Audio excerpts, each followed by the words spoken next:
Hey everyone, welcome to another video. Today is definitely a really sad video talking about what happened with Kobe Bryant yesterday.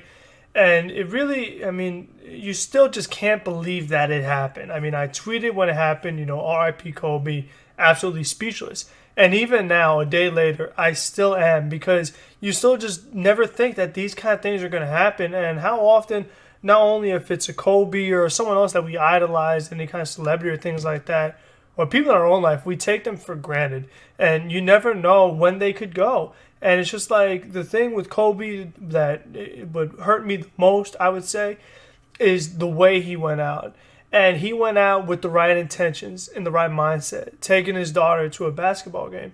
And his daughter, she was trying to be a pretty good player and whatnot because she was getting older. That was his oldest daughter. So it's just very sad that, they had a close bond, and now you see all the pictures and the videos of them together laughing and smiling and all that. And it's just sad that, that's how they go out. And again, it's like they were in the right place, they're in the right intentions. And it just stinks because you never know what's going to happen, because you think of his wife, Vanessa, and the rest of the kids, like, they don't come home, and you feel really bad for the family. It's very, very tragic. And it definitely hit the sports world harder than anything else I've seen, at least in my lifetime. Obviously, I'm not that old, but still, it's just what stood out to me as well was how the fact that they still made the players play games.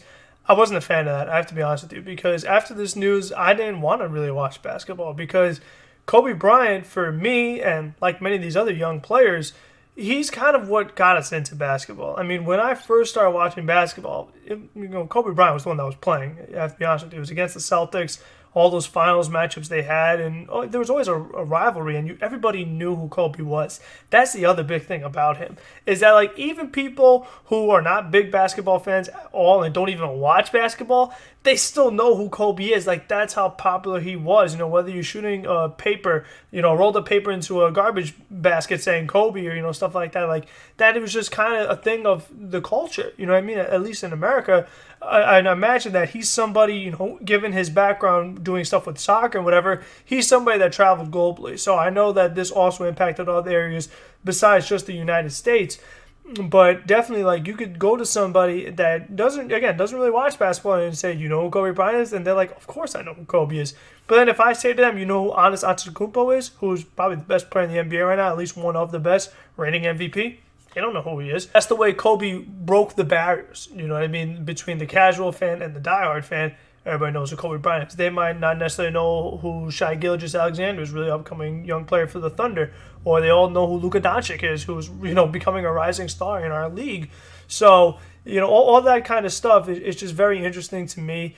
And one of the other things that really, really bothered me was the reporting of this situation. As someone who graduated with a bachelor's degree in journalism, the poor reporting and not having your facts straight, that was absolutely disgusting. I have to be honest with you, because the way you could just report people's lives and say that, all the kids were there and stuff like that, that is just absolutely horrible. That is just really, really terrible, because it's just like you want to have it first, but, who cares about having it right as long as you had it first? Like, that really should not be the way journalism should be. As someone who wants to be a sports writer, or someone who wants to be involved in sports radio, some type of reporting, that really just made me really, really upset, because here I am reading these crazy reports, all four kids are passed away or whatever, and I'm like, oh my gosh, all the children, and like, it was so heartbreaking, and everyone is so upset, and then it's like, oh wait, it wasn't the kids, or maybe they were there, maybe they weren't there, and it was just like, what is going on here? Like, get your stuff together.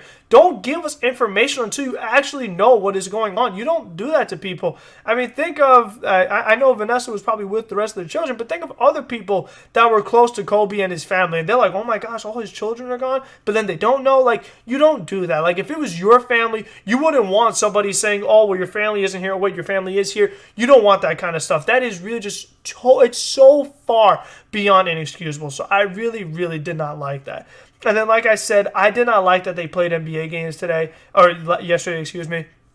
I really did not like that, because you saw the emotion, or really lack of emotion, in the game. Watching Nets Knicks, we're not even going to do or the Nets podcast, because it's not even worth talking about because that wasn't a real game. Like, when you watch a basketball game, you see the competition, you see the emotion on players' face when they get an and one, when they're complaining to the refs or something big that happens and they're doing little dances on the sideline, whatever. You didn't see any of that. Everybody had such a serious, somber face. Everybody was upset because of what happened to Kobe. And it wasn't just the next game. It was all around the NBA. And the way everyone took, 24-second violations to Ire, his number 24, or Trae Young take 8-second backcourt violation for his number 8 that he wore first, it impacted these guys so much. I think the tweet from Joel Embiid, like, it's just something that, like, they really should have given Kobe the respect he deserves and just canceled the games today. I mean, again, there really should not have been basketball because it's just like I didn't want to watch it because they made me think of him even more, which made me even more upset. So I really did not like that. And I know Mark Cuban said the Dallas Mavericks are going to retire Kobe Bryant's jersey, number 24.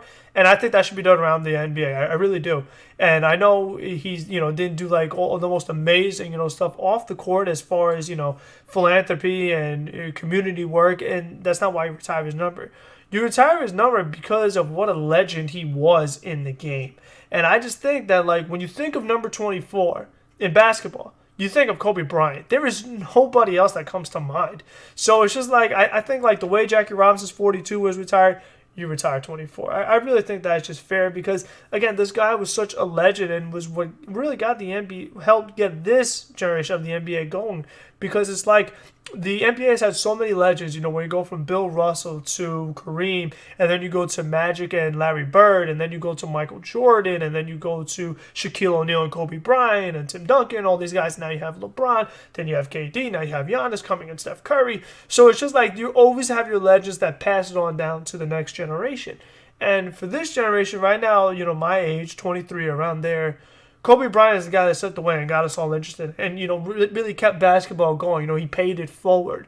So he's just had such an impact on today's players in particular. And he's a guy that, like, he'll never be forgotten. Everybody will always be thinking about him. Everyone will always remember him. No matter how far you go along, everybody's going to know who he was and, how great of a player he was and just what he means to the sport of basketball. And again, to go back to my original point of can't take anything for granted, think of Saturday night when LeBron James passed him in points and Kobe congratulated him on social media. Like, I mean, again, it's just like it happens like that.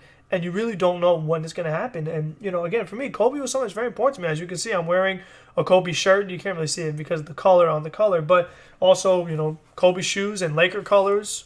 You can't really see, but it's supposed to be a signature on the back. Not actually signed, but that's the way the Kobe shoes come. And I wanted to get a lot more, but I never really did because I tried not to get too many shoes. Still got to, work on a budget and what have you, but also, Kobe Bryant action figure. So obviously, to me, Kobe is a big part of my life, a big part, and again, a lot of people's lives my age, the players, all that stuff. So definitely very sad. I'm disappointed with the reporting. I would like for the games to have not been played. I would like for his jersey to be retired. I just want something for him, something to commemorate him. Because, again, what really hurt was that he was doing the right thing. Like, he was being a really good father. And, again, he was really making a good life for himself after the NBA. And I just think that was really encouraging. And I would have loved to see the kind of basketball player that his daughter was going to become. And who knows if the other daughters are going to want to pick up the game of basketball. I don't really know because I feel like you would just be so devastated. Think what happened to your father and your older sister. I believe that would be very, very difficult. But again, seeing the way the players were all crying and what have you, like it was just really, really rough. And you hope that things like this don't really happen anymore because, you're always going to have your legends that pass away. And, it's going to be from natural causes. They're older or what have you. But not a guy that's 41 and, is just taking his daughter to a basketball game and the helicopter crashes, so stuff like that, you still just can't put into words. And again, I just want to say thank you, Kobe, because again, got me into basketball, and it's the sport I love the most. And obviously, I'll never forget him. You know what I mean? And still, I just like to see something done for him because again, he meant so much to everybody that has ever followed the sport. So again, thank you, Kobe. Rest in peace, Mamba.